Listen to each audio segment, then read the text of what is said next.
Levis aba yiyicariye muri salo na mushuti we bari kwiganirira ko bari kwica inyota, bajya kumva rero bakumva umuntu arakomanze, maze Levis agahita agenda buhoro akarungurukira mu rugi, ahita abona rero ari Carine. Carine rero ni umukobwa nyine uba ari inshuti ye, gusa nyine ntabwo uyu musore aba amukunda habe na gatoya.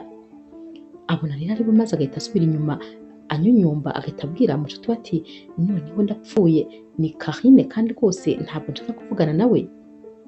Mushuti we ati none urumva biri bugende bite? Niba udashaka kumuvugisha ugomba kumuvugisha byanze bikunze. Naho Levis ati yego ndabyumva, nyine hagomba kugira umuntu umuvugisha ariko ntabwo ari njyewe. Mushuti we ahita aseka ati ubwo rero ushatse kuvuga ngo ni jyewe uzajya utuma ibyakunaniye byose nkaba ari jye njya kubikemura? Levis nyine ahita afatanya ibiganza nko kumwereka ati mbabarira rwose ndakwinginze ubimfashemo uyu munsi, ubutaha nzifasha. Mushuti we ahita agenda yerekeza ku rugi, maze Levis nyine agahita yihisha inyuma y'igikuta, ahita agenda rero agafungura, maze agahita amubwira ati Carine ni karibu. Naho Carine ati mbwira ari hehe? Undi ati urambaza nde? Carine ati ndakubaza mushuti wawe ari hehe? Levis ari hehe ko mushaka? Naho rero umushuti wa Levis ati ntawe uri hano, ntawe uhari rwose. Carine ati namwiyumviye ari kuvuga. Levis ati hoya, nari ndi kuri telefone ndi kuvugana na boss wanjye, ubwo birashoboka ko rwose ari njye wumvaga ndi kuri telefone, naho we ntawe uhari kandi nta nubwo ari bugaruke. Birashoboka ko rwose ashobora kuzamara iminsi atongeye kugaruka kubera ko yarenze igihugu, yasohotse igihugu yagiye mu kindi. Umushuti wa Levis ati none se naguha ako kunywa? Naho Carine ubwo warakaye cyane ati nta kintu kimwe nshaka, ahubwo uzamumbwirire ko njyewe ntajya nkina, nta musore n'umwe ujya unkinisha. Ntatekereze ko rero byarangirira aha ngaha, ntabwo yankinisha uko yishakiye ngo maze andeke gutyo gusa. Ahita agenda rero n'umujinya mwinshi, maze umushuti wa Levis agahita afunga, agahita aza, maze bagahita bakubitana mu kiganza ati ngukoreye umuti, ahubwo uyu munsi urangurira akantu. Levis ati ndakugurira rwose icyo ushaka cyose. Naho rero uyu musore mushuti wa Levis ahita amubwira ati ariko rero ntugire ngo rwose ngo ushyigikiye mu mafuti yawe, nawe urakabije. Ubundi nyine izi ni ingaruka zo kuba ufite abakobwa benshi utabasha gukontorora, kubera ko utagira umukobwa umwe. Urumva bidashoboka ko wahinduka maze ukajya ukundana n'umukobwa umwe? Ntabwo abakobwa bangana kurya rwose wazajya ubashobora. Levis ati nanjye ndi kubitekerezaho, gusa nyine nimpura n'umukobwa w'inzozi zanjye ibi byose nzahita mbireka, nzahita nkundana nawe wenyine. Mushuti we ati nta kibazo, reka tubitegereze kandi nizere ko rwose bitazatinda, kuko ndambiwe guhora nkubona ushagaraye gutya. Ku rundi ruhande rero Belinda ni umukobwa mwiza cyane rwose. Uyu mukobwa rero aba ari mu gikoni ari guteka rwose, ubona akazi akageze kure. Umushuti we rero ahita aza agahagarara, maze akamwitegereza, agahita amubwira ati ubundi se urarushywa n'iki? Kuki utabyihoreye tugakomanda amafunguro akadusanga hano? Naho Belinda ati oya, natetse nyine kuko nashakaga gutekera sheri wanjye ibyo kurya akunda, niyo mpamvu nyine ubona nacyashyanye. Naho umushuti we ati ariko rwose ibyo nabyo bingeza ahantu, atari ku wundi nkubaze sheri wawe ni ryari nyine azakora ibikenewe? Abashatse kumubaza ati ni ryari azagusaba akagukwa maze akagushyira mu rugo? Naho Belinda ati ni vuba cyane ntabwo bizatinda. Umushuti we ati ni vuba cyane, ni uko nguko uhora uvuga, ni uko ahora akubwira. Ariko se wowe azakomeza gukorakora inka areke kuyigura? Ategereje se kuzayigura igihe izaba itagikamwa? Azayigura nta mata ikigira? Naho Belinda ati oya ariko nawe wikabya, biri hafi rwose ntabwo bizarindira icyo gihe cyose. Umushuti we ati nyamara rwose ni akazi kawe, ugomba nawe gushyiramo ubwenge bwinshi, kuko uriya musore ntabwo nzi ikintu ashaka, ubanza nyine aba ashaka kuguprofita gusa ariko adafite gahunda yo kugushyira mu rugo. Belinda rero yica amatwi, maze agakomeza akitekera. Amara guteka rero agapakinga amafunguro, maze akajya kuyashyira sheri we. Agerayo rero maze umuzamu akamufungurira, arinjira agahita asanga nyine sheri we yicaye muri salo. Sheri we ahita amuhobera ati mba ngukumbuye, niba bashize iminsi 2 gusa mba numva rwose ari nk'ukwezi kuri jyewe. Belinda ati nanjye nari ngukumbuye cyane. Sheri we atangira kumwitegereza maze akamubwira ati uri mwiza, gusa nyine ni ibisanzwe buri gihe uhora uri mwiza, ariko nk'ubu ndi kukureba noneho nkabona urasa na bike neza neza, ndabona nyine birenze urasa neza cyane. Belinda ati wikabya nawe, ariko nyine urakoze, kubera ko iyo ndi kumwe nawe bituma niyumva nyine nk'umuntu urenze. Belinda ahita abwira Sheri we ati ihangane rero nze mbanze ngutegurire, nagutekeye nyine ya mafunguro ukunda. Sheri we ati nari nshonje, inzara yari inyishe. Belinda ahita aterura akantu aba abizanyemo maze akabijyana mu gikoni nyine kugira ngo ajye gutegura maze aze ategura ameza. Aba akiri kubitegura rero maze umuntu akaba arakomanze. Uyu musheri wa Belinda ahita ajya kureba maze yareba agahita asanga ni umukobwa wundi bakundana. Abura rero ikintu akora maze agahita atangira kubyina, kubera nyine ukuntu aba afite stress, atangira kugenda inzu yose akayizenguruka akabura icyo akora akabura n'icyo areka. Ahita yigira inama rero yo gusanga Belinda mu gikoni maze nyine agashaka ibintu amubeshya. Ahita ajya mu gikoni maze akabwira Belinda ati Sheri rero rwose mpuye n'akabazo, gusa nyine uranyihanganira kuba ntari narabikubwiye mbere, nkaba mbikubwiye ntinze. Harya ntabwo nigeze kumbwira ko hari kontra nari ngiye gusinyana na ya banki nshyashya yaje hano muri uno mujyi, ngo ni ukuvuga ngo bari no kumubwira nyine izina ry'iyi banki. Naho Belinda ati hoya, ntabwo ibyo bintu wigeze ubimbwira. Sheri we ati yego nari nzi ko ngiye nabikubwiye, ati gusa nyine ni deal nziza cyane, hari kontra nari ngiye gusinya n'iriya banki. Rero umukobwa wa nyir'iriya banki arankunda cyane cyane, rero narabikoresheje kugira ngo nyine iyo kontra mbe nayibona, nanjye nyine njya mu gakino ke nshaka kumwereka ko nanjye nyine dukundana kugira ngo bizanyorohere. Nicyo cyatumye rero papa we nyine anyemerera ko iyo kontra tuzayisinya, ndetse rwose harabura igihe gito cyane, harabura nk'icyumweru kimwe. None rero nyine uwo mukobwa niwe uri gukomanga, nagira ngo rero rwose utaza gutungurwa. Naho Belinda ati hari ikibazo se, nyine mubwire yinjire. Atari hoya, ntabwo agomba kumenya ko nyine uri Sheri wanjye, agomba kumenya ko nibura uri umuntu nyine wo muri famiye yanjye, kuko byose byaba bipfuye. Belinda nyine birumvikana aratungurwa maze agatangira nyine kureba Sheri we ati ubwo se koko ibyo bintu urumva byoroshye, urumva se ahubwo byumvikana. Naho rero Sheri wa Belinda akomeza kumusobanurira ati ni ibintu rwose by'igihe gitoya, ndabyumva ntabwo byoroshye, ariko birimo amafaranga menshi, nimara kandi gusinya iyi kontra nzahita nkugurira imodoka, nkugurira inzu, mbese ibintu byose bizahita bihinduka, ubuzima buzahita buba bushya, kubera ko rwose ni amafaranga atagira uko angana, ndakubwiza ukuri, niyo mpamvu nanze kuyahomba. Belinda rero abitekerezaho maze agahita amubwira ati none se ubwo urumva koko ndi bwitware nte? Ubwo rero wa mukobwa we yakomeje gukomanga cyane, maze Belinda agahita amubwira ati njye kumufungurira se. Naho Sheri we ati hoya, reka mba arijye ngenda, wowe nyine uraza kwitwa mubyara wanjye. Uyu musore rero ahita agenda agafungurira uyu mukobwa nyine akamuhobera, bagasomana bakinjira muri salo, maze Belinda nawe agahita aza. Naho rero uyu musore ahita abwira Sheri we ati uyu rero uyu mukobwa ni mubyara wanjye. Agahita abwira Belinda ati uyu mukobwa rero ni inshuti yanjye, akaba ari kumwereka nyine wa wundi winjiye ako kanya. Belinda ahita amubwira ati yego nishimiye rwose guhura namwe. Naho rero uyu mukobwa nawe ahita abwira Sheri we ati nishimiye guhura na mubyara wawe, ukaba ari kuvuga nyine Belinda. Uyu mukobwa ahita abwira Sheri wa Belinda ati none se nta kintu cyo kunywa nyine mwampa ko n'inyota inyishe? Naho Sheri wa Belinda ahita areba Belinda ati shaka kawayini uzane. Belinda nyine birumvikana aba yumiwe, abona nyine ibintu byamurenze, aragenda nyine akabizana, agahita azana ya mafunguro akabategurira, maze uyu mukobwa akavuga ati mubyara wawe azi guteka cyane rwose, kubera ko utari warambwiye ko ahari kugira ngo nzaze kumusuhuza. Naho rero Sheri wa Belinda ati nyine byantunguye nanjye. Baraganira nyine nk'abantu bakundana birumvikana, uyu mukobwa akajya aryama mu gituza cya Sheri wa Belinda.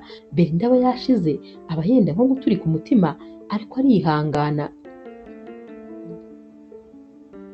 Belinda rero bigeraho nyine agasezera maze akitahira, ababona hari uyu mukobwa we atari butahe, amara gutaha rero n'ubundi bakaguma biganirira, baza gutandukana sheri wa Belinda akamuhamagara ati sheri wakoze cyane kuba umukobwa mwiza ukitonda, wakoze rwose ko utantamaje. Naho Belinda ati gusa ntutekereze ko ari ibintu byanyoroheye, numvaga umutima wenda nko kunca mu kanwa. Uzi kubona umukunzi wawe undi mukobwa amuryamye mu gituza ariko umusoma uko ashaka, amukora mu matama, amukora mu gituza, nta kubeshya byambabaje ku buryo utabyumva. Ni uko gusa ngo ukunda nyine nabashije kwihangana. Belinda Kaneta abaza Sheri ati none se ubundi ibi bintu bizarangira ryari? Bifite igihe kingana iki? Naho Sheri ati ni igihe gito cyane rwose maze bikarangira, ihangane gato kuko rwose bizavamo amafaranga menshi, ntabwo iyi diro twayireka.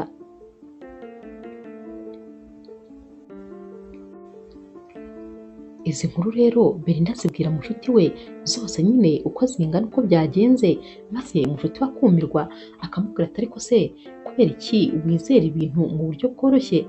None se ni iki kikubwira ko ahubwo uriya mukobwa koko ari we bari gukina n'amarangamutima ye? Kubera iki udashobora kuba ahubwo ari wowe bari gukinisha? None se ahubwo ni iki kikwemeza ko iyo kontara niramuka imaze gusinywa, amafaranga amaze kuboneka, koko uriya musore azakugarukira? Nyamara rwose ushobora kuzajya kubona ukabona ahubwo bahise babikundaniramo, cyane cyane ko urumva ko uriya mukobwa nyine isoko y'amafaranga iri iwabo. Rero ntabwo rwose numva mwakwigereranya, nyamara rwose ibi bintu ushobora kuzabihomberamo. Naho Belinda ukunda uyu musore birenze ahita abwira mushuti we ati oya, nawe ntugatekereze ibintu biri negatifu gusa, uriya musore arankunda kandi nanjye ndamukunda, kandi yarabinsobanuriye neza nyine ko ari agakino, ari iriya kontara yishakira gusa. Ubwo rero ikindi kandi uriya mukobwa ni nawe umwirukaho, ntabwo sheri wanjye ari we umukunda, uriya mukobwa niwe wiruka kuri sheri wanjye. Mushuti wa Belinda ati nta kibazo rwose niba umwizeye, gusa njye ntakubeshya rwose ndumva ibi bintu nta cyizere na gitoya nabiha. Uyu mushuti wa Belinda rero ahita amubwira ati gusa nanjye ngiye rwose kwikorera iperereza ryanjye, ngiye kubicunga maze ndebe ibyaba bijya imbere. Naho rero Belinda ati nta kibazo rwose gerageza, gusa ntacyo uzabona kubera ko nyine ndabizi neza ko sheri wanjye atampemukira, ni agakino gusa rwose yarabinyibwiriye.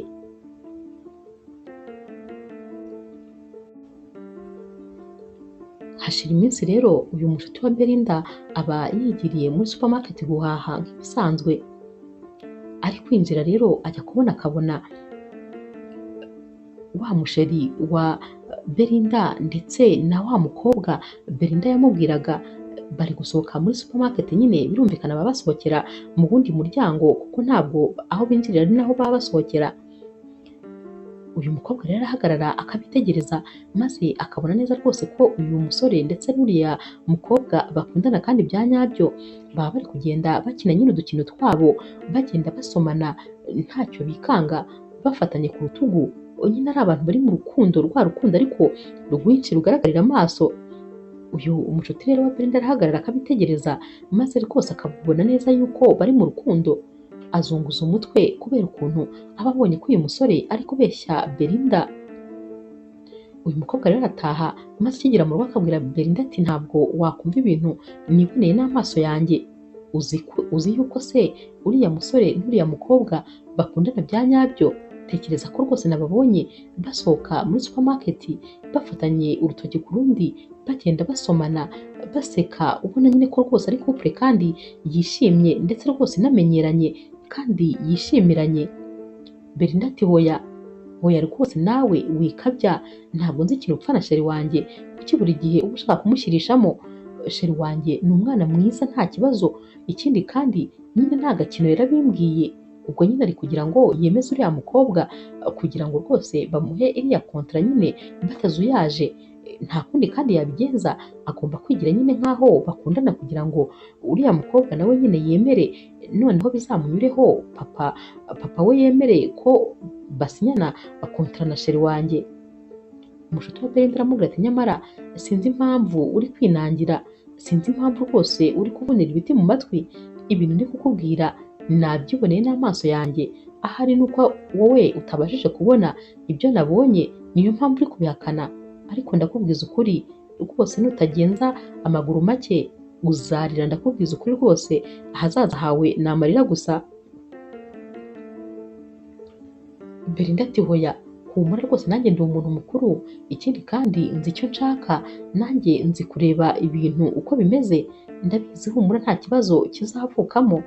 Mushuti we ati sawa reka nkwihorere, ndumva rwose udakeneye kunyumva, gusa ntuzaze urira umbwira ngo ibintu byagenze uko utabitekerezaga. Umunsi wakurikiye rero aba ari mu masaha y'ijoro, Belinda aba ari muri dushe, naho umushuti we nyine aba yiyicariye muri salo yibereye ku mbuga nkoranyambaga. Agera rero kuri IG maze agahita abona ku rukuta rwa wa mukobwa nyine ukundana na sheri wa Belinda yashyizeho amafoto hariho na save the date. Arumirwa akayitegereza maze akareba neza agasanga iyi foto aba ari kumwe neza na wa musheri wa Belinda. Aravuga ati noneho ubanza ndi kurota, aba bantu baba bagiye gukora ubukwe. Ahamagara rero Belinda maze Belinda agasohoka muri dushe n'amasabune nyine atarwiyambitse, kuko uyu mukobwa aba ari kumuhamagara rwose nk'aho ari gushya. Belinda aza yiruka maze uyu mukobwa agahita amubwira ati narakubwiye ngo akubyemera, reba wa mukobwa ndetse na sheri wawe bagiye gukora ubukwe, wabibonye ko bashyizeho n'itariki ubukwe bwabo buzabera.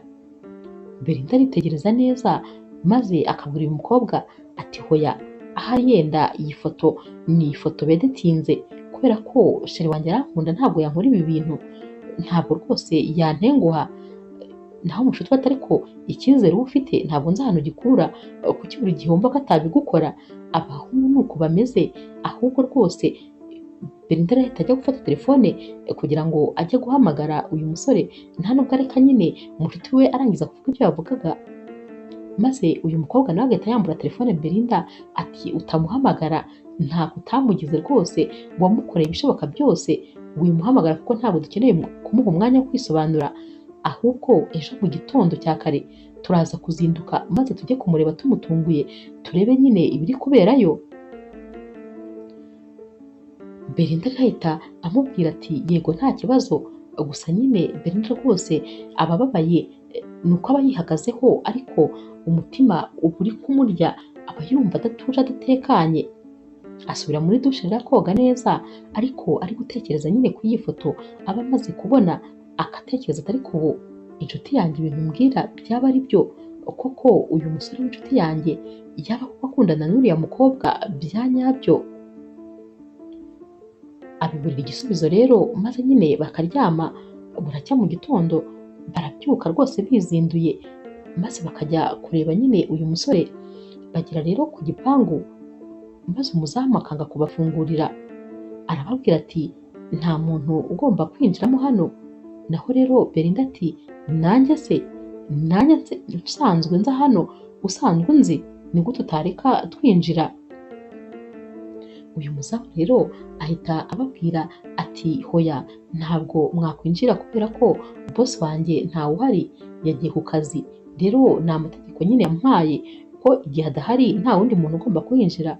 Belinda ati ariko nari nsanzwe mpinjira, ikindi kandi uri kumbeshya kubera yuko ndabizi neza sheri wanjye ajya ku kazi saa 2, ubu turi saa moya. Naho uyu muzamu ati nyine uyu munsi byabaye ngombwa ko azinduka. Belinda ati niba yazindutse se imodoka ye kubera iki igiparitse hariya? Uyu muzamu ati sinzi uko yagiye, ubanza yateze tagisi. Belinda ati nyamara uri kubeshya rwose. Babona rero abangiye nyine yuko binjira maze bakamera nk'abagiye kugenda.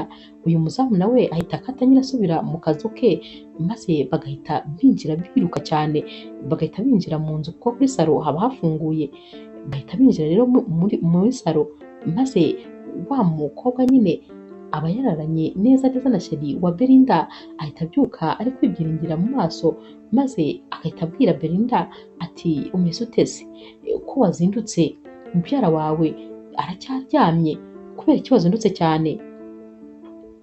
Naho rero Belinda aramwitegereza maze agahita amubwira ati mubyara wawe, ati ndakwinginze rwose umbabarire ko nakubeshye, uriya ntabwo ari mubyara wanjye, uriya ni sheri wanjye, ni umukunzi wanjye, gusa nyine niwe wansabye kukubwira yuko ndi mubyara we.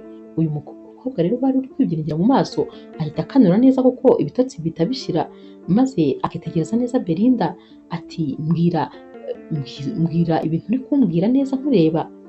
Abakivuga ibi rero sheri wa Belinda nawe akaba araje ahita aza abwira Belinda ati mubyara wanjye umeze uteze ko watuzindukiye, wazindutse cyane rwose. Naho Belinda aramureba maze umujinya ukamwica ati mubyara wawe, njye ntabwo ndi mubyara wawe. Wa mucuti we ahita atangira akamubwira ati umuntu umuhungu mubi gusa, uzi kwirirwa ubeshya abakobwa ubacurika ubacurukura, ariko ubundi ubwo ubona uzageza ryari kwirirwa ucurika abakobwa ubacurukura? Uyu musore rero akomeza kwigira nkaho koko Belinda ari mubyara we, ntabwo aba azi ko barangije kubwira kare cyane uyu musheri we ko Belinda atari mubyara we.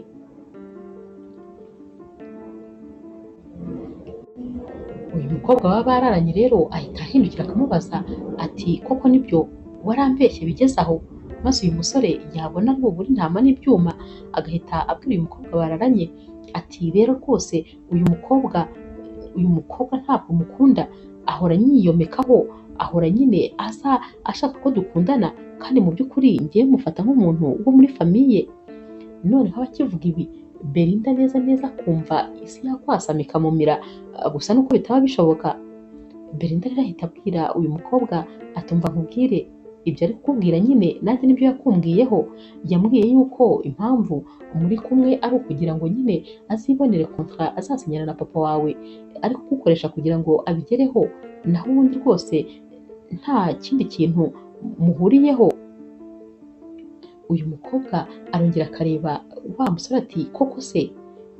Uyu musore rero ahita amubwira ati hoya, ari kukubeshya ahubwo aragira ngo nyine adutandukanye. Uyu musore ahita abwira Belinda ati umva nsohokera mu nzu gira vuba. Belinda n'umujinya mwinshi arabanza akamwegera akamukubita urushyi rwiza, maze agahita yisohokera akamubwira ati n'ubundi rwose ntabwo nari nkwiriye gukundana n'umusore nkawe, ngaho sigara mu binyoma byawe. Bahita bisohokera bakigendera, maze uyu musore agahita atangira kongera kubeshya nyine uyu mukobwa baba bararanye ati uriya mukobwa rwose aba akomeza kungendaho kandi njye simwiyumvamo. Uyu mukobwa bararanye nawe ahita amukubita urushyi atiriwe abitekerezaho, agahita yigira mu cyumba.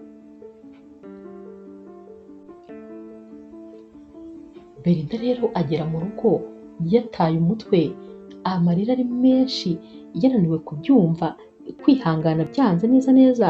Umushuti we aramuhendahenda ariko rwose bikanga kuko Belinda agahinda kaba kamwishe, ntabwo aba yumva ko ibintu byamubayeho ari ibya nyabyo, aba agira ngo ni inzozi, nyamara yakurya inzara agasanga rwose arakanuye. Umushuti we rero abona ibintu byakaze kugarura uyu mukobwa muri mudu nziza byanze, maze akamubwira ati ndakwinginze rwose ambara maze tujye kunywa akantu turebe hari abantu nyine dufata akayaga ko hanze, birashoboka ko byagusubiza muri mudu nziza.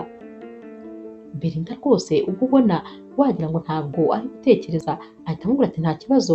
Baragenda rero bakajya muri bare nyine ahantu bakicara, maze bagatangira gufata ko kunywa banaganira. Gusa Belinda ntabwo aba ari kunywa nk'umuntu ufite inyota, aranywa maze byagera hagati agafata igicupa cyose akagikubita ku munwa akakigotomera agakura ku munwa akimaze. Uyu mukobwa rero aragenda agasinda neza neza, kontorori ikabura. Umushuti we noneho ibintu bitangira kumucanga, maze akabwira Belinda ati rwose ntabwo nakuzanye aha kugira ngo usinde gutyo, ni nakuzanye kugira ngo twirangaze. Umushuti we rero aba agerageza guhindura sije ngo amuganirize ku bindi bintu, ariko Belinda ntabyo aba ashaka. Abamubwira ati ikintu nshaka ko tuvugaho, reka tuvuge ukuntu abahungu babeshya, twivugire ku binyoma by'abahungu, twivugire n'ukuntu nyine nta bwenge ngira, ukuntu uriya musore yambeshye ariko wowe ukajya ubimbwira simbyumve. Belinda rero aba ari kureba hirya no hino, maze yajya kubona akabona abasore babiri baba rwose bari kwinywera nabo nyine akayoga ubona bahimbawe. Uwo nyine aba ari Davis ndetse na mushuti we. Belinda rero akomeza abareba, maze akajya yisetsa, aba yasinze nyine nta kontorora aba afite, akajya abapepera, akajya anababwira ati mumeze neza, abahamagara kandi baba bari kure rwose haba harimo intera. Belinda rero akomeza kwisetsa, aba ari kwisetsa cyane, ibintu byose byaba ibisekeje n'ibidasekeje aba ari guseka. Abwira rero wa mushuti we ati reba bariya basore bari kutwitegereza cyane, ati ariko rwose uriya musore uri ku ruhande ni mwiza cyane, naho umushuti we uba ubibona ko uyu mukobwa nta kontorore afite. Ati hoya, reka gukomeza kubareba, bibereye mu byabo, reka natwe twigumire mu byacu. Belinda ati hoya, reka rwose nkomeze mwirebere, ahubwo ndumva nshaka kujya kumusuhuza. Umushuti we arakomeza agafatafata, ariko Belinda aranga akamurusha imbaraga maze agahaguruka agahita asanga aba basore. Abagera iruhande rero kubera ukuntu aba yasinze, agahita yicara neza neza ku bibero bya Levisi maze agatangira kumusoma ati uri mwiza, uri mwiza cyane. Levisi nawe nyine ahita atangira kwisekera, dore ko rwose n'ubusanzwe ntabwo biba bigoranye ko nyine umukobwa niyo yaba akimukubita amaso byamunanira nyine kumuha keya. Ahita atangira nawe nyine gusoma uyu mukobwa nk'aho basanzwe baziranye.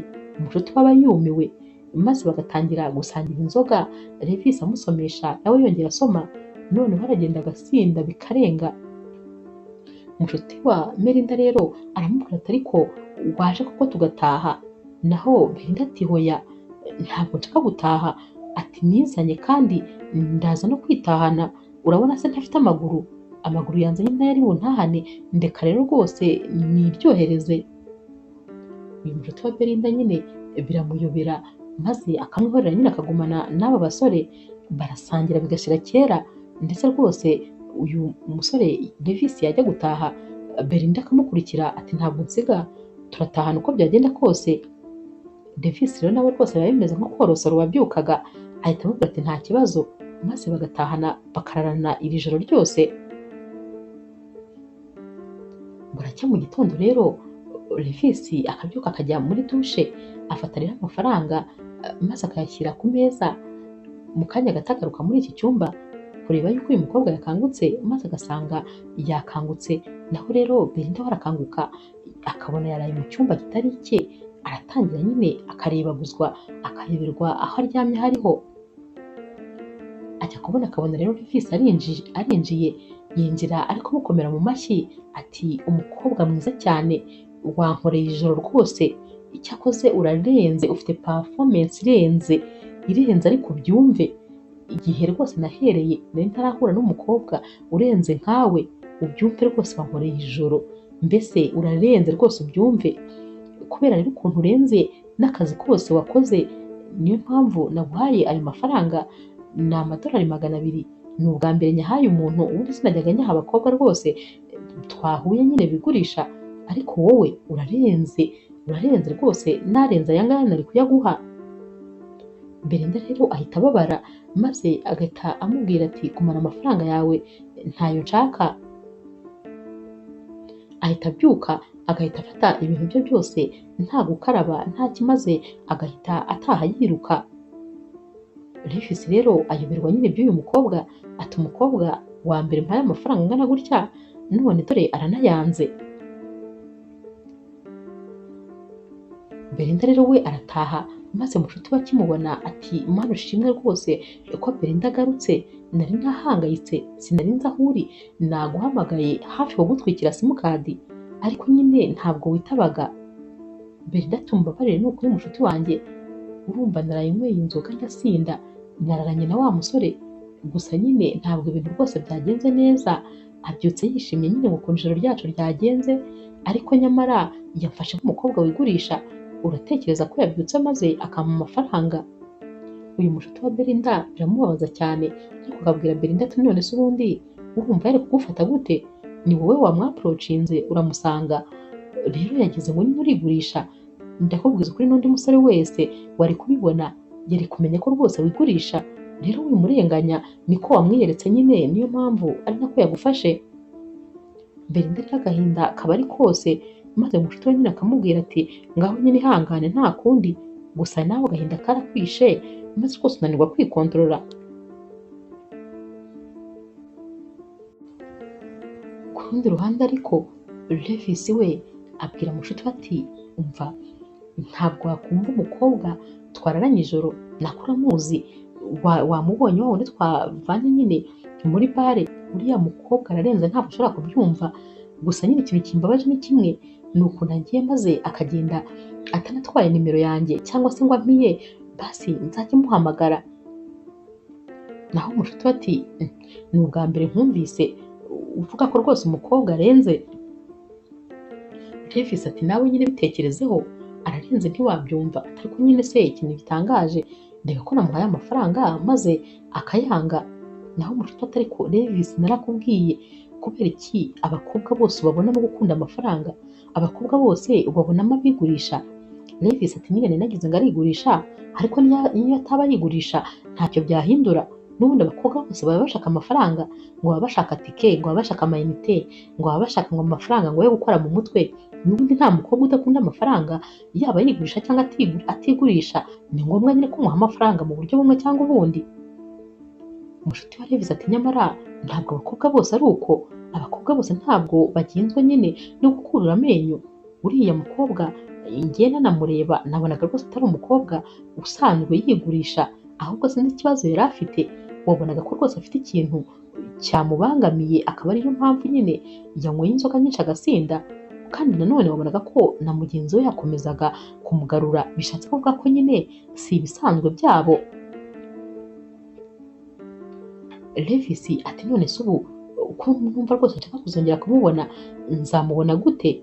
Umushuti ati ariko nanjye naragowe, ubu koko ibibazo byose uzajya ugira ninjye nzajya mbikemura, ntabwo reka ngiye nshobora byose. Naho Davis ati mbabarira mfasha rwose kuko uyu mukobwa ngomba kongera kumubona. Davis rero abwira umushuti we ati ndakwinginze rwose uze kongera umperekeze ku mugoroba maze dusubire muri iriya bare turebe ko ahari twakongera kumubona. Umushuti we ati nta kibazo. Bajyayo rero maze bakicara, baba bicaye, Davis umutima utari hamwe aba ari kujya akebaguzwa, ari kujya ahonda ibirenge hasi nyine kwa kundi stress ziba zakwishe. Umushuti rero wa Davis atangira kumuseka atari ku bundi uriya mukobwa yaguhaye iki? Naho Davis ati uraseka, komeza useke nta kibazo. Umushuti ati ubwa mbere ubonye ufite stress zingana gutyo kubera umukobwa, urabura iki ariko ubundi ngo umugire nk'uko wagiraga abandi bose uhita umwibagirwa? Uriya mukobwa mwikuremo rwose, birashoboka ko utazongera kumubona, mureke rero wikomeza rwose kwitera stress.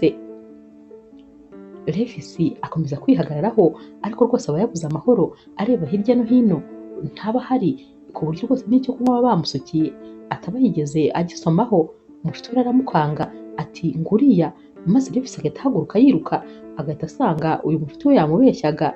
Umushuti we aramuseka akenda gupfa, maze Davis ati sawa, nyamara rwose uragira ngo birasekeje, kandi ntibisekeje habe na gahoro, kuko njyewe ndibabariye, ndahangayitse, ndamushaka uriya mukobwa. Aha hantu rero bahamara amasaha menshi, maze rwose Davis nyine akabona ko uyu mukobwa atakije hano bamubuze. Bafata rero umwanzuro maze bagataha, gusa rwose abahangayitse mubona nyine yahindutse. Ku rundi ruhande rero Belinda na mushuti we bajya nyine muri supermarket iba iri hafi y'iwabo, niho baba bakunda guhahira n'ubundi. Barajyana rero bagiye guhaha, maze basohokamo bagahita babona imodoka ya wa musore wakundanaga na Belinda bwa mbere iparitse aho hanze. Belinda ahita akata asubira inyuma, maze uyu mushuti we akamubwira ati urasubira inyuma kubera iki? Urihisha uriya musore rwose ntacyo ari cyo, ntabwo ukwiye kumwihisha habe na gatoya, byaba bigaragara ko umuhaye icyubahiro kandi ntacyo akwiye. Belinda ati nyine ni uko ntashaka kuvugana nawe, ndumva ntakeneye kumuvugisha. Umushuti we ahita amufata akaboko ati ngwino tugende, ntabwo uriya yatuma tudaca inzira twari tugiye gucamo. Uyu musore rero ahita asohoka mu modoka, maze akaza yegera ba Belinda ati Belinda nari narakubuze, nari ngukumbuye cyane. Baramwitegereza bose, maze umushuti wa Belinda agahita amubwira ati umva wikomeza kutwegera cyane, ndabona rwose uri hafi kutwinjiramo, igira hirya genda ujye hariya tukureba neza. Uyu musore rero arahahagarara, maze agakomeza kubwira Belinda ukuntu nyine yari amukumbuye, ukuntu yari yaramubuze. Belinda ati wari warambuze se? Aho ntuye ntabwo uhazi? Naho uyu musore ati naraguhamagaye inshuro nyinshi maze rwose mbona ntiwitaba, n'amamesaje ntuyasubize, no ku mbuga nkoranyambaga bigeze aho mbona ahantu hose waramburotse, naje no kukureba mu rugo rero umuzamu wanyu yanga ko ninjira. Belinda ati none se ubundi washakaga iki? Njyewe uba ubona ndi igikinisho? Belinda ahita abwira mushuti we ati ariko n'ubundi iki ni icyubahiro twamuhaye kuba duhagaze aha, tukaba turi kuvugana nawe duta umwanya wacu. Bajya kugenda rero maze uyu musore agahita abwira Belinda ati nagira ngo nkubwire yuko wa mukobwa twakundanaga twatandukanye. Bararebana rero Belinda na mushuti we maze bagaturikira rimwe bakamuseka, baraseka bakananirwa kurekera. Belinda ahita amubwira ati nari mbizi, ntabwo se ubizi ko sheri wawe nta banga agira, ibintu bye byose ni ku mbuga nkoranyambaga, narabibonye rero kuri IG ko nawe rwose yakwanze, turabizi cyane. Naho uyu musore ahita amubwira ati rero rwose n'ubu ntabwo ari we nakundaga, nuko nyine mama wanjye yashakaga ko ari we nzashaka kuko nyine ngo tuvuka hamwe, ariko ubundi ni wowe wenyine nakundaga. Barongera bakarebana maze bagaseka bagahita bifatanira ibiganza, ubwo ni Belinda na mushuti we bagahita bigendera bati sawa ngaho nyine komeza unkunde. Uyu musore asigara ahagaze yabuze icyo afata n'icyo areka, maze agahita nawe yinjira mu modoka nyine akagenda abasebye bihagije.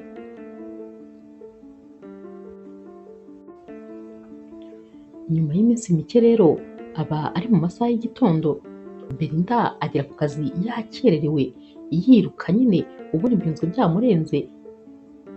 Agera rero agasanga boss we yamutanze ku kazi, yamutegereje yamubuze. Boss we rero aba ari kuri telefone maze Belinda akamubwira ati mbabarire rwose kuba nakererewe. Boss we amwereka mu bimenyetso nyine ati bundindiriye gato ndi kuri telefone. Belinda rero aba yicaye maze boss we yava kuri telefone agahita amubwira ati ntakubeshye gukererwa kwawe ndabona rwose bingeze ahantu, buri genda gutegereza nkakubura, ninjye ngutanga muri biro nk'aho ari wowe wahageze kare. Belinda ati rwose boss mumbabarire, ati noneho uyu munsi habaye accident hafi ya hano, kugira ngo rwose no kugira ngo mbe ngeze hano ni ubuntu bw'Imana, nta muntu uri kubona hanyura, imihanda yose irafunze. Boss we ahita atangira kumubwira ati umva rero nkubwire, hita utangira nyine akazi, ibintu ndi kukubwira dufite inama, ni na byo twari turi kuvuga kuri telefone, dufitanye inama rero n'indi kabine dusanzwe nyine dukorana ku wa mbere, byandike ibintu byose bikenewe. Naho rero Belinda ati none se ni nanjye nzakora presentation? Boss ati cyane nk'ibisanzwe, uyu mu boss we nyine nawe aba ari umumama. Belinda rero atangira nyine kwandika byose uko baba bari kubimubwira, maze nyuma y'akanya gatoya bajya kubona bakabona Levisi arinjiye.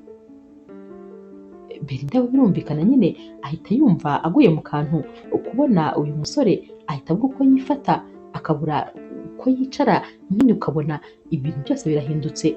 Boss rero wa Belinda ahita amubwira ati Levisi, uyu rero ni sekreteri wanjye, ndakeka ari nawe muzakorana inshuro nyinshi.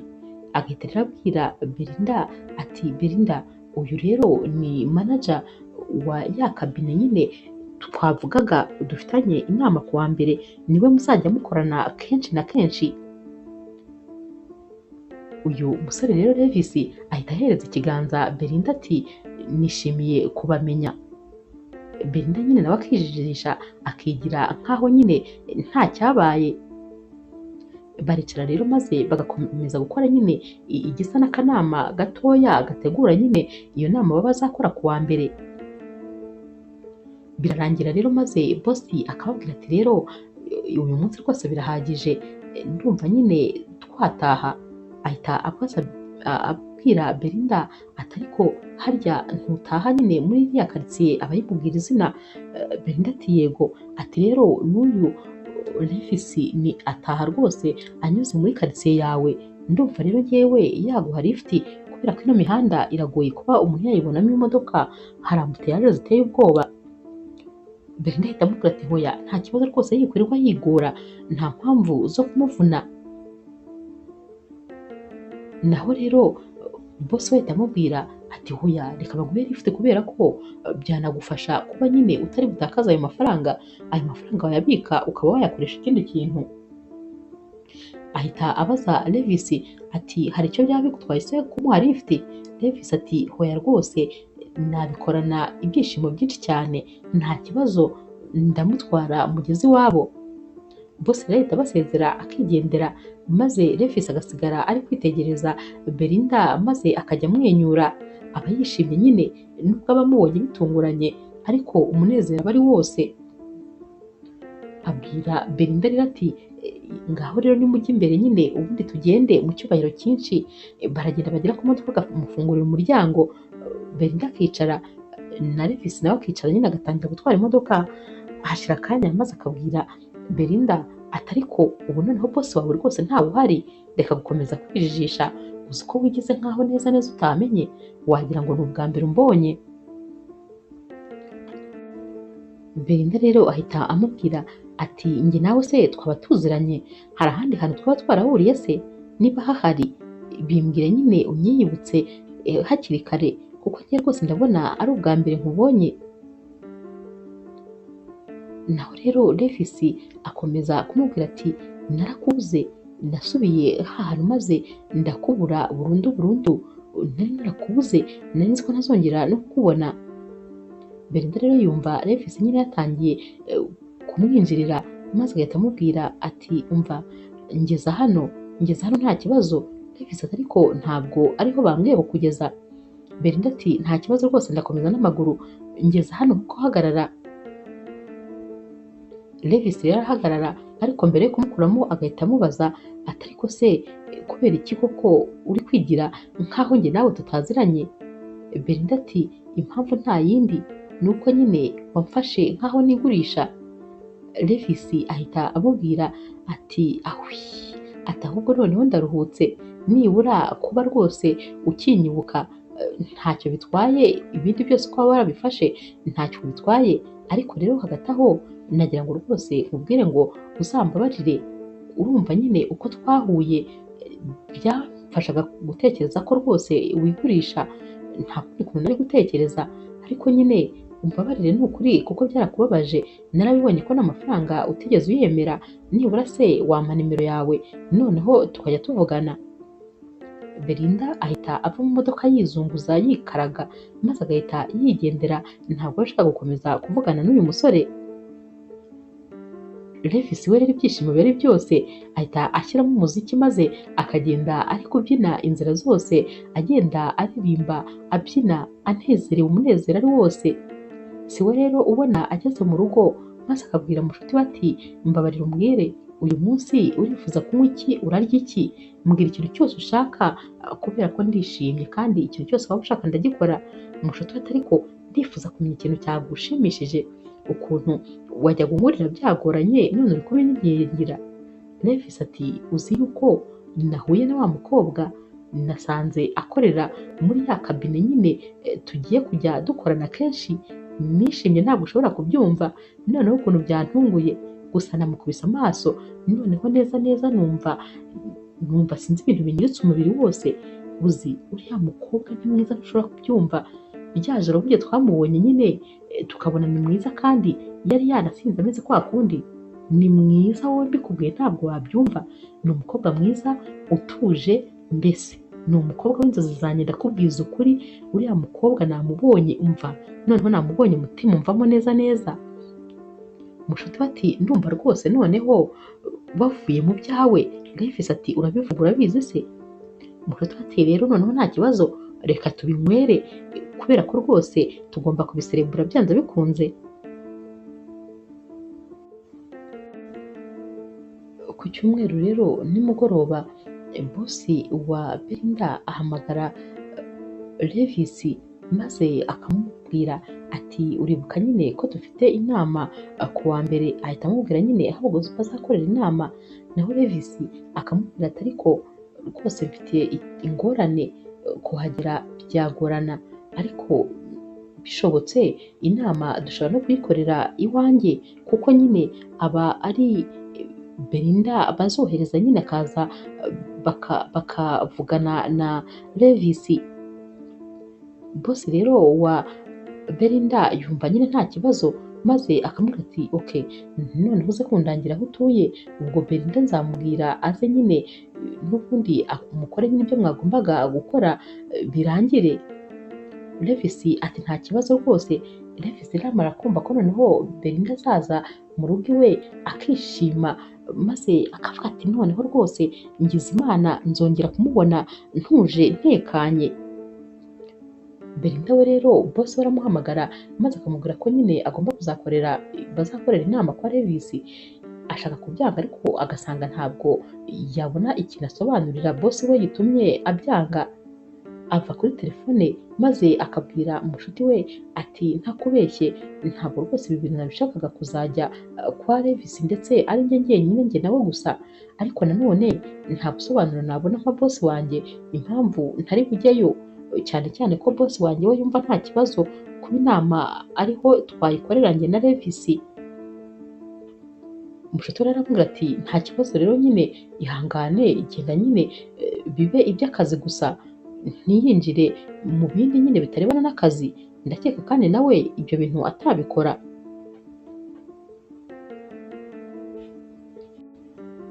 Belinda rero araza maze nyine Levis aba ahagaze kuri bariko hejuru ari kumureba. Belinda araza akinjira mu nzu akinjira nyine muri salo, ubwo umuzamu niwe umuha karibu nyine akamwereka n'aho yicara. Aba yicaye rero maze akaba ari kureba nyine iyi nzu, noneho nibwo abashije kuyireba neza kubera ko wa munsi bahura ntabwo rwose nta kintu na kimwe aba yarabonye, aba yaraje yasinze akongera kuhasohoka mu gitondo yiruka. Aricara rero akahareba maze rwose agakunda ukuntu nyine iyi nzu iba ari nziza cyane. Levis rero ahita aza maze agahita amubwira ati ndishimye rwose kongera kukubona, uri mwiza cyane urakeye, cya gihe ntabwo byagenze neza gusa nyine umbabarire rwose ntabwo nitwaye neza ariko ntabwo aribyo nari ngamije. Ahita abwira Belinda ati akira icyo kunywa cyawe. Belinda ati ntacyo nshaka. Levis ahita agitereka hasi maze akicara iruhande rwa Belinda. Belinda n'umujinya mwinshi ati ariko wagerageje rwose ukaba umuprofesiyoneri, hano hari intebe nyinshi cyane, salo yawe ni nini bihagije kubera ko utajya kwicara mu yindi ntebe maze ukanyicara iruhande. Levis ati ariko iyi nzu nyine ni iyanjye, niyo mpamvu ngomba kwicara aho nshaka aho ariho hose. Belinda ati none se wampamagaye kuza gukorerana inama nawe hano nyamara atari akazi ugamije, ntabwo byari iby'akazi ko njyewe aricyo cyangenzaga. Akomeza rero rwose kubwira nyine ibintu biterekeranye Belinda, maze Belinda akamubaza ati ariko ubundi urifuza iki? Nawe Levis ati ndifuza ko twamenyana bihagije, ndifuza ko wamenya ndetse nanjye nkakumenya, ikindi kandi ndifuza ko nyine dutangirira kuri zeru, ndifuza ko wa munsi twawibagirwa kubera ko utagenze neza, ndakomeza mbigusabira imbabazi rwose umbabarire, ndashaka rero ko rwose njye nawe noneho twatangirira kuri zeru maze tukamenyana. Belinda ati ntabwo ibyo bintu bishoboka, naje mu kazi, niba kandi bidashoboka mbwira mpamagare boss wanjye mubwire ko rwose nta gahunda y'akazi ufite. Levis rero uba wakomeje kwiyenza kuri Belinda cyane, noneho aramwegera maze agashaka kumusoma. Belinda amukubita urushyi maze Levis agahita yifata ku matama ati ariko se ibi byose ni ukubera iki? Naho Belinda ati ni ukugira ngo nkangure ubwo bwonko bwawe businziriye, ndabona utari gutekereza neza, ubanza rwose utazi icyo ushaka. Belinda kandi ahita ahaguruka maze akamubwira ati n'ikindi gihe ntuzongere gukenera kunkinisha iyo mikino yawe, ndigendeye, ubwo kandi uzongere kumpamagara ari uko wamenye icyo gukora, nuba ufite umwanya wo gukora apana umwanya wo kuntesha umutwe, uzambwire nze dukore akazi, ibyo ngibyo njyewe ntuzongere rwose kubinzanaho. Ahita rero yitahira anarakaye cyane rwose, maze Levis agasigara ari kwikanda amatama ariko nyine ari nako abyibuka ukuntu bamuhaye urushyi rwiza rwiza maze agaseka.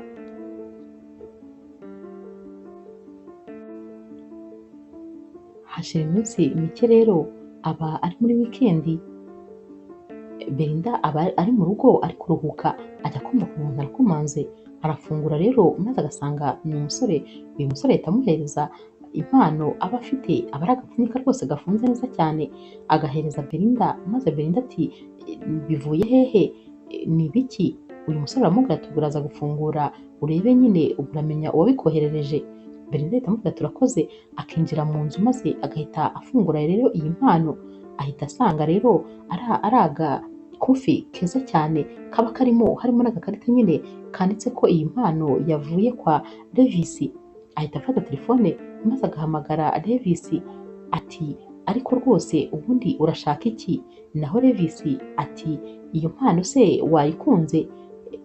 Belinda ati nari kuba nayikunze yiba itavuye kuri wowe, kubera iki rero wampaye impano? Naho Levis ati uyu munsi ni anniversaire yawe, rero natekereje ko rwose naguha nyine impano ku isabukuru yawe. Belinda ati ahubwo se ninde wakubwiye ko uyu munsi ari isabukuru yanjye? Njye nawe ntabwo turi inshuti ku buryo wakabaye umenya nyine ibihe by'ingenzi mu buzima bwanjye. Naho Levis ati ngukurikira kuri IG no kuri Facebook, naho rero nabikuye, ndashaka kukubwira ko imbuga nkoranyambaga zawe zose ndagukurikira. Belinda ati noneho wiyemeje nyine kuzajya uncungacunga ukoresheje imbuga nkoranyambaga? Naho Levis ahita amubwira ati rwose Belinda, tudaciye ku ruhande ndagukunda kandi cyane, ntakubeshye ntabwo nigeze mbasha kugusohora mu bitekerezo byanjye, ndagutekereza uko bwije n'uko bukeye. Yenda umbabarire uriya munsi duherukana nitwaye nabi, ariko nyine bwari uburyo bwo kugira ngo nkwereke ko rwose ngutekereza kandi bitandukanye nyine n'uko twahuye. Belinda rero aba ari kumwenyura, maze uyu musore agahita amubwira ati ahubwo se urabyumva ute uyu munsi ku isabukuru yawe turamutse dusohokanye maze nkagutetesha kuri uyu munsi wawe nyine udasanzwe? Ntabwo ari ngombwa ngo uze wenyine, uzane rwose n'abashuti bawe, kandi uko baba benshi ndakeka ariko ikirori cyaryoha kurushaho, maze rwose tukagufasha kwishimira umunsi w'amavuko wawe. Belinda ati njyewe nta mwanya mbona, ikindi kandi ntabwo nasohokana rwose n'umusore tutanaziranye tutanamenyeranye. Levis ati wibifata nk'uko ari ugusohokana, bifate nyine nko kwizihiza umunsi w'isabukuru yawe, ariko rwose no kugukunda, ndagukunda cyane kandi bivuye ku mutima, ndagutekereza igihe cyose. Gusa nanone ntabwo nkubwiye ngo umbwire wowe icyo ubitekerezaho kano kanya, nta kibazo uzafata umwanya ubitekerezeho uzaba umbwira nta kibazo, ariko nyine uyu munsi nyemerera rwose maze ngufashe kwishimira isabukuru yawe. Belinda rero abitekerezaho maze akamubwira ati nta kibazo ndabikwemereye. Bava rero kuri telefone maze Levis agasigara ari kwisekana nyine kwa kundi umuntu aba yishimye, maze agatangira kumwenyura ari wenyine avuga ati rwose ni byiza cyane, ndumva nishimiye kuza kuba ndi kumwe n'uyu mukobwa. Uyu mukobwa niyo ndi kumureba mbona ntakwiye kumukuraho amaso. Ku mugoroba rero Belinda ndetse na mushuti we baritegura nyine, maze mushuti wa Belinda akabaza Belinda ati ariko se ubu koko turongeye twizeye kandi abasore urongera bizeye n'akanya? Belinda ati ntabwo ari ukumwizera, ariko nanone nifuza nyine kuvumbura uwo ari we, nashaka kuganira nawe maze tukamumenya nyine neza. Ikindi kandi uretse rwose no kuba nihagararaho, ariko nanone mu buzima nyine ni ugufata risike, udafashe risike nta kintu wageraho. Rero nyine umuntu agomba kuyifata kugira ngo nyine anamenyane n'umuntu. Bahita rero bagenda maze nyine bakicara muri bare, baricara bagategereza yuko uyu musore aza, ariko hashira umwanya munini maze bakabona yatinze kuza. Umushuti wa Belinda aramubwira ati ariko se ntabwo twakabaye tuba dutumye n'icyo kunywa, ko mbona rwose twicaye umwanya munini dutegereje? Belinda ati reka tube dutegereje ko aza. Belinda rero afata telefone maze agahamagara uyu musore inshuro nyinshi cyane, ariko ntiyitabe telefone. Belinda atangira kubabara ati nanone kandi ndongeye nguye mu mutego, kubera iki rwose abasore bankora ibintu nk'ibi ngibi? Naho mushuti we ati mbabarira ntutangire gutekereza ibintu biri negatifu. Uyu munsi ni isabukuru yawe, uyu munsi rero ni uwawe kandi ni uwo kwishima. Ntabwo rero ukwiye kureka umuntu uwo ari we wese akwangiriza umunsi, ahubwo reka twitumire icyo kunywa maze tube twinywera. Ibyo rwose buretse kubitekerezaho, ahari yenda ashobora kuba yagize ikibazo mu nzira ariko akaba ari buze kuza. Belinda gusa nyine aba yatangiye rwose kubabara, ati uyu musore yambeshye kuko baba bamutegereje umwanya munini. We na mushiki we rero bitumira icyo kunywa maze bagatangira kunywa, hashira n'ubundi umwanya munini cyane ariko rwose wa musore ntaze. Belinda arakomeza akamuhamagara ariko ntiyitabe. Barataha rero bagataha nyine agahinda ari kose kuri Belinda, bagera no mu rugo maze agakomeza guhamagara nyamara uyu musore ntiyitabe. Buracya mu gitondo rero maze Davis yakanguka agasanga uyu mukobwa yamuhamagaye inshuro nyinshi cyane, ahita abyuka yiruka ati noneho ndapfuye, ndaza kumusobanurira ngo iki ibintu namukoreye ntabwo rwose nzi aho ndi buhere musobanurira. Afata telefone rero ngo ahamagare ariko uyu mukobwa akamwihorera, yanamwandikira mesaje akamwihorera, aba yarakaye nyine birumvikana. Davis rero yitegura agiye ku kazi ndetse rero na Belinda nawe nuko aba agomba kujya ku kazi mu gitondo. Belinda rero agera ku kazi maze nyine agatangira gukora ibyo aba agomba gukora by'umunsi. Ashyira rero raporo bosi we maze yagera mu biro bya bosi we agahita asanga Davis arahicaye. Bosi we ahita amubwira ati n'ubundi nari ngukeneye kubera ko nagira ngo tuvugane nyine mwembi, kubera yuko ari mwebwe n'ubundi mukunda nyine gukorana kuri uyu mushinga wacu, rero nagira ngo nyine tuvugane mwese muhari. Ahita abwira Belinda ati icara nawe tuvugane. Nta yindi ntebe aba yari kwicaraho uretse yegeranye na Davis neza. Aricara rero ariko rwose atareba Davis mu maso. Bosi rero ahita yitaba telefone nyine ni umuntu umuhamagaye maze bakavugana, byagera hagati bikaba biracitse bakananirwa kumvikana. Bosi ahita ababwira ati reka ndaje gato, reka njye hanze mbanze mvugane n'uyu muntu kubera ko nawe ni umushoramari muri kampani yacu, ubwo rero ndamukeneye cyane kandi nkeneye kuvugana nawe tukarangizanya, ubwo nyine nimwe mugumye hano ndaje.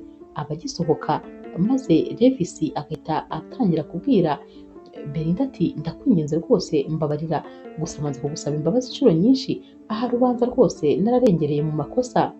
Belinda aramwihorera, Davis agakomeza kumubwira ati ndakwinginze rwose mbabarira unyumve. Naho Belinda n'umujinya mwinshi ati ariko rwose nawe wangize igikinisho cyawe, warankinishije, uriya munsi wari umunsi wanjye w'ibyishimo, ntabwo byari ugusohokana nawe ngo nibura ni ikintu cyoroshye, nta anniversaire yanjye, none reba ibintu wankoze.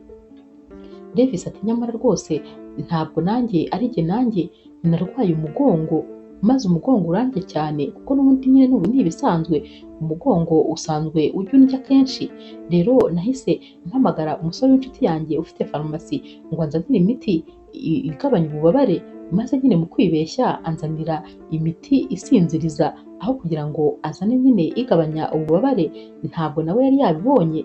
Rero nanyweye ibyo binini maze ndasinzira. Tekereza ko kuva icyo gihe nabinyweye nakangutse mu gitondo kandi rwose nabinyweye muri nyuma ya saa sita rwose hakiri kare, rero rwose ntabwo ari njye nanjye, nta kundi kuntu nyine nari kubigenza kuko urumva ntabwo ari njye rwose. Belinda rero yumva ubusobanuro bw'uyu musore maze akumva nyine atangiye kumubabarira kuko aba yumva nyine nawe atari we. Uyu musore arahita amubwira ati ahubwo noneho reka tuzahurire mu rugo iwanjye nzagutekere, ngutekere nyine amafunguro ukunda. Belinda ati ntekere, wowe se uzi guteka? Naho Davis ati cyane rwose, nzagutegurira maze uwo munsi nkwiteho nguhe keya, izo ntaguhaye uriya munsi, uwo munsi nzaziguha zose uko zingana. Belinda rero araceceka maze ntamwemerere nyine ko azaza. Davis ahita amubwira ati ndakuzi maze kukumenyera, iyo ucecetse uba uvuze yego, nta kibazo rwose uzasanga naguteguriye neza.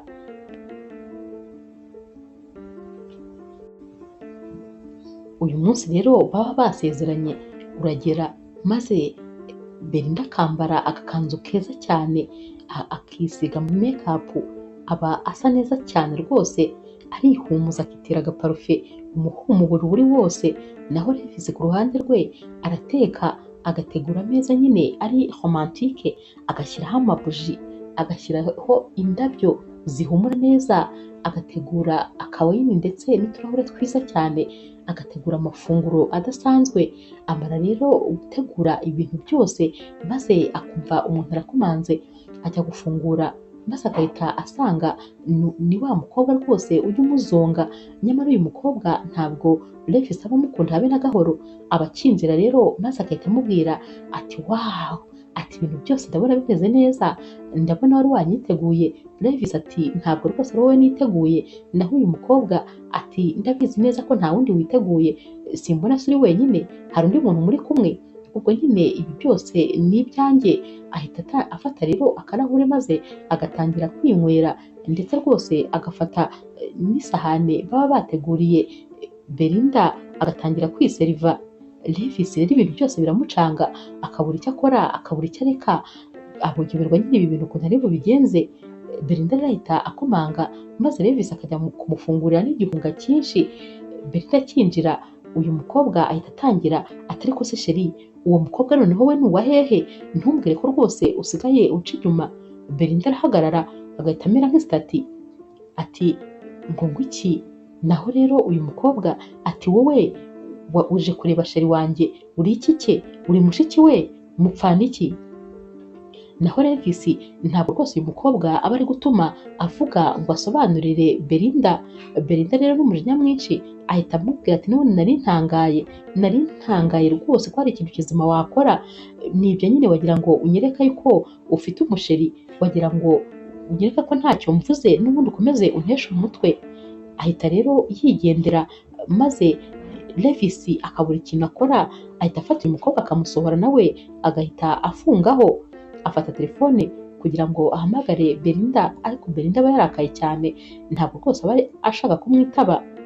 Belinda rero ahita ataha maze akigera mu rugo umushuti ati kuyisobanguka, ubu se murangije gusangira aka kanya ugiye? Bigenze bite ko mbona wijimye? Naho Belinda ati ndakubwiza ukuri, nta gihe na kimwe abahungu bazahinduka, atari ku wundi ngenda umunyamwaka bingana iki? Kubera iki mpura n'abasore bahora bakinisha amarangamutima yanjye? Reba nk'uriya nari ntangiye kumwiyumvamo, ntangiye kumwizera, ariko none dore ibintu ankoze. Tekereza ko yambwiye ngo azantegurira ngo nze dusangire, naho hari undi yari yateguriye, ahubwo njye yagira ngo nze ndebe ko nyine afite umukobwa bakundana. Uratekereza ibyo bintu? Umushuti we rero yumva ibi bintu byose Belinda bari kumubwira maze akababara, aramuhobera akamubwira ati ihangane, ndakubwiza ukuri nta defo rwose ufite, nta n'ikosa na rimwe wigeze ukora ryatuma umerita ibi bintu, ariko nyine byihorere, sinzi impamvu ari wowe bibaho, ariko nanone nawe wizera vuba. Sinabikubwiraga ngo uriya musore rwose mbona atari uwo kwizerwa, gusa nanone reka twe kumucira urubanza, ahari yenda afite ubusobanuro.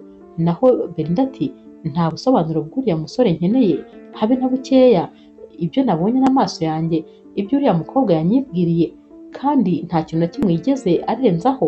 Ubwo rero ni ukuvuga ko ari byo nyine barakundana.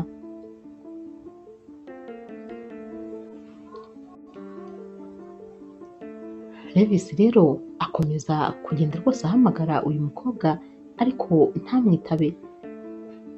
Umunsi wakurikiye rero bajya ku kazi, Levis aba ari kumwe na bosi wa Belinda bari kuganira, maze Belinda agahita aza yiruka akurikiye bosi we kuko nyine baba bari gutaha, maze akamubwira ati wari wibagiwe mashine yawe muri biro. Bosi we aramubwira ati urakoze cyane. Mu gusubirayo rero Levis akomeza areba Belinda maze akananirwa kumukuraho amaso. Uyu mumama rero yitegereza Levis maze rwose akabona ko bidasanzwe ukuntu ari kureba Belinda, aramukomanga maze Levis agahita yikanga kuko nyine ubona ameze nk'aho ubwenge bwagiye. Ahita amubaza ati ko ndebera umukobwa cyane, bimeze bite? Iyo ndebye ukuntu mujya murebana mba mbona wagira ngo hari ikintu kiri hagati yanyu. Naho Levis ati oya rwose nta gihari. Bosi wa Belinda ati mbwiza ukuri, umukobwa wanjye nta kintu ajya mpisha. rero rwose nimbimubaza n'ubundi arabimbwira, ibyiza ni uko wambwiza ukuri. Uyu mumama rero aba yita nyine Belinda ngo ni umukobwa we, aba amukunda cyane nyine nk'umwana we. Naho Levis ahita amubwira ati uriya mukobwa ndamukunda cyane cyane rwose ku buryo mba numva nananiwe kwifata. Uyu mumama ahita amubwira ati ugakunda sekereteri wanjye. Naho Levis ati rega twamenyanye rwose mbere y'uko umenya ko ari sekereteri wawe, ibyo byaje nyuma, namumenye mbere, gusa nyine ndamukunda cyane. Uyu mumama rero ahita amubwira ati uriya mukobwa ni umwana mwiza cyane, aritonda, nanjye buriya ajya ntangaza, ntabwo njya nkunda kubona abakobwa bo mu kigero cye bafite akazi, bafite amafaranga, batabayeho nabi, rwose bameze nk'uko ameze. Njyewe rwose yarantunguye. Davis ati rero niyo mpamvu mukunda, gusa nyine twagiranye ibibazo, ubu rwose ntabwo turi kurebana, ntabwo namuhamagara ngo anyitabe, ibintu nyine ntibimeze neza, ariko ndabizi nzashyiramo agatege kandi bizagenda neza. Uyu mumama rero ahita amubwira ati rwose ntuzambabarize umukobwa, gusa nanone ntazagucike, kuko abakobwa nka bariya baboneka gake cyane, uriya ni umugisha uramutse uwutakaje ntabwo wazongera kubona undi nka wo. Davis ahita aseka maze agahita amubwira ati cyane rwose ndabizi cyane nanjye. Ku mugoroba rero Belinda arataha yicaye muri salo iwabo, yicaranye nyine na wa mushuti we, haba hari n'undi mushyitsi waje kubasura. Telefone ye ikomeza isona akupa, maze uyu mushyitsi waje kubasura agahita amubaza ati ariko se ko mbona hari umuntu wakuzonze, ni sheri wawe? Naho Belinda ati hoya, ni umusore rwose uri kuntesha umutwe, ahubwo reka nze mu bloke, sinzi impamvu nari nanatinze, nari nakomeje kwihanganira ko rwose akomeza kundehanja. Umushuti we rero wa wundi babana nyine ahita amubwira ati ariko njye ndumva atari ngombwa, uyu musore rwose yakomeje gushaka kukuvugisha, sinibaza impamvu utamuha n'amahirwe yo kukuvugisha. Naho Belinda ati hoya, ntabwo ngikeneye umuntu wo kunkinisha, ibi rwose nabivuyemo noneho burundu, nta mwanya namuha kuko n'ubundi ni ukumbeshya gusa. Ajya kumubloka rero maze agahita abona message iraje, abanza kuyisoma. Levis aba yamwandikiye ati umukunzi wanjye nkunda kandi cyane, ni ukuri umutima wanjye ntabwo utuje kandi ntabwo utekanye, ariko nanone nshobora kuba narakubabaje cyane ukaba wumva utambabarira. Ihangane nibura umpe nyine amahirwe ya nyuma yo kuvugana nawe, ntituvugane nk'aho uri umukunzi wanjye cyangwa ngukunda, ahubwo nibura tuvugane nk'aho uri inshuti yanjye. Rwose ndumva ntashaka kukubura mu buzima ngo nkubure burundu ujye kure yanjye. Ntuzahagume nk'umukunzi wanjye, ariko nibura uzahagume nk'inshuti yanjye, tujye tuganira, ntacyo rwose nzabyemera, bizaba bimpagije kuko byose ni amakosa yanjye, ariko nanone ndifuza kugusobanurira uriya munsi uko byagenze. Uriya mukobwa nta gahunda na ntoya twari dufitanye, uriya mukobwa nyine yarankunze kuva kera, antesha umutwe, rero rwose na buriya yaraje antunguye, ntabwo rwose twari dufitanye gahunda.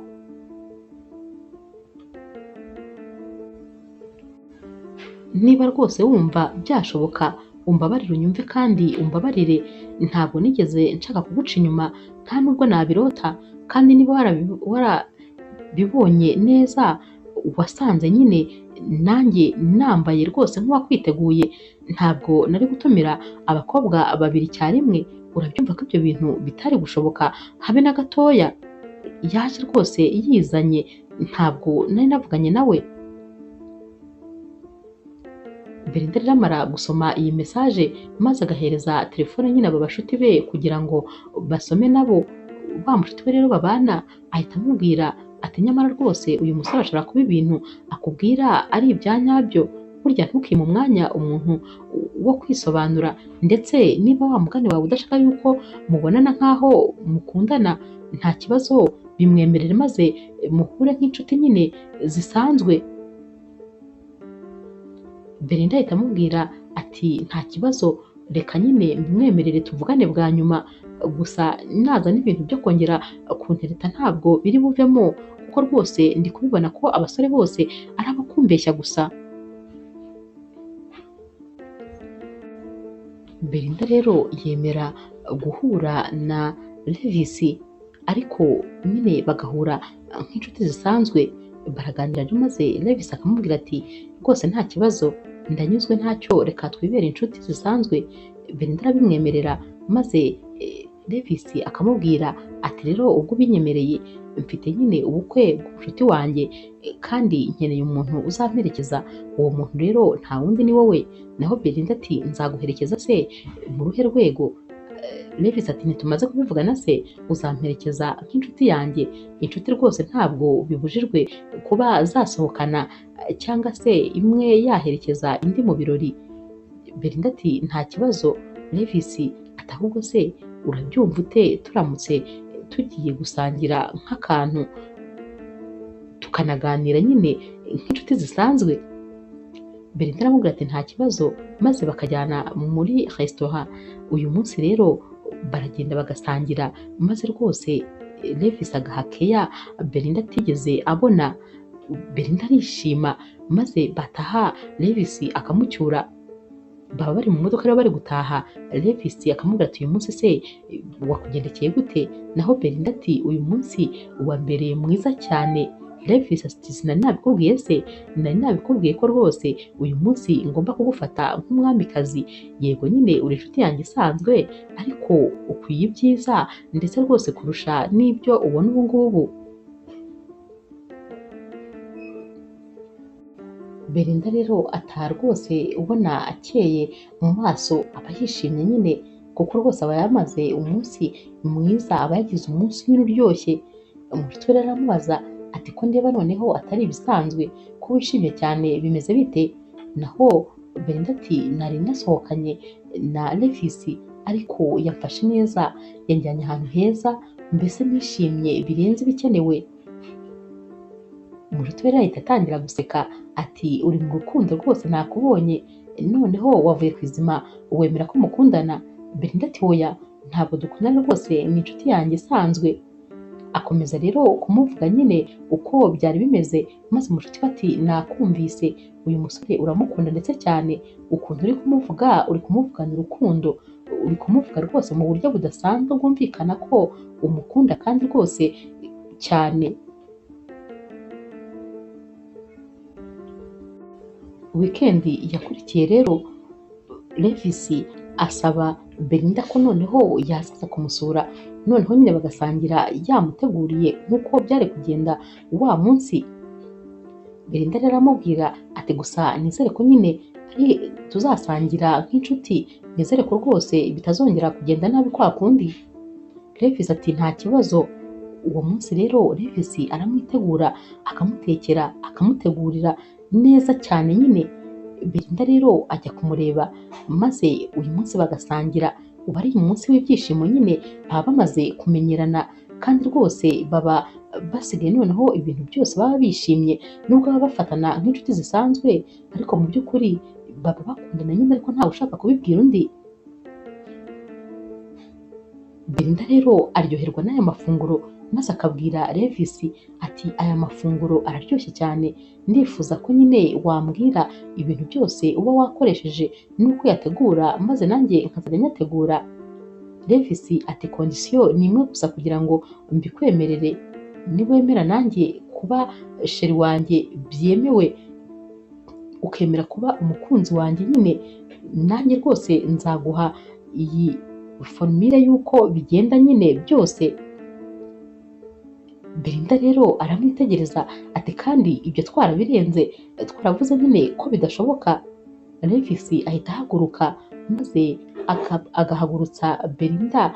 Belinda rero agahagarara maze Levis akamureba mu maso, aramubwira ati Belinda, ndashaka kukubwira ko rwose ngukunda, ndongeye mbigusubiriyemo, nakomeje kurwana n'umutima wanjye kugira ngo ndebe ko urukundo ngukunda ahari narwirengagiza, ariko ntabwo bishoboka. Urukundo aho ruri ntabwo rwose ruceceka, ndagukunda cyane ku buryo rwose niyo ntakureba mba nabuze amahoro. Ikindi kandi niyo ndi iruhande nanone kugufata nk'inshuti isanzwe ntabwo bishoboka, mba numva nkeneye kugukoraho, nkeneye kugusoma ndetse nkeneye kukubwira ko ngukunda inshuro zirenze imwe. Ndagukunda cyane cyane rwose, uru rukundo rw'ubuzima bwanjye.